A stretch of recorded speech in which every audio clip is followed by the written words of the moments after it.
नवी मुंबईचे महानगरपालिकेचे आयुक्त तुकाराम मुंढे यांच्या विरोधात आता सर्व पक्षीयांनी मोर्चा उघडलेला आहे। जोवर तुकाराम मुंढे हे नगरसेवकांना सन्मानपूर्वक वागणूक देत नाही तोपर्यंत स्थायी समिती अनिश्चित काळासाठी तहकूब करण्यात आली आहे। स्थायी समितीचे सभापती शिवराम पाटील यांनी ही माहिती दिली आहे। नवी मुंबई पालिकेत राष्ट्रवादीची सत्ता आहे। तुकाराम मुंढे पालिका आयुक्त झाल्यापासून अवैध बांधकामं, कामचुकार अधिकारी आणि नगरसेवकांविरोधात त्यांनी मोहीम हाती घेतली आहे। त्यामुळे त्यांच्या विरोधात भाजपसह सर्वच पक्षांनी दंड थोपटले। काल विधान भवनात तर सरकारने तुकाराम मुंढेंनी केलेल्या कारवाईच्या उच्चस्तरीय चौकशीचे आदेश दिले। आता नवी मुंबई पालिकेत सुद्धा मुंढेंविरोधात संताप समोर येऊ लागलाय।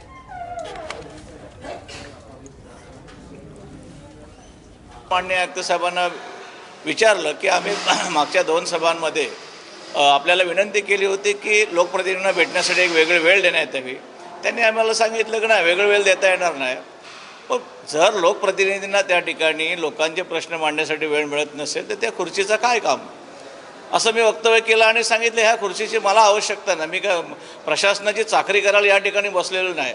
आम्हाला लोकांचे प्रश्न सोडवायचे आहेत, त्या हिशोबाने आम्हाला वेळ ही हवीच। म्हणून जोपर्यंत आपण वेळ देत नाही तोपर्यंत आणि सभागृहाच्या अनुमतीनं अनिश्चित काळासाठी आम्ही त्या ठिकाणी स्थायी समिती स्थगित केली।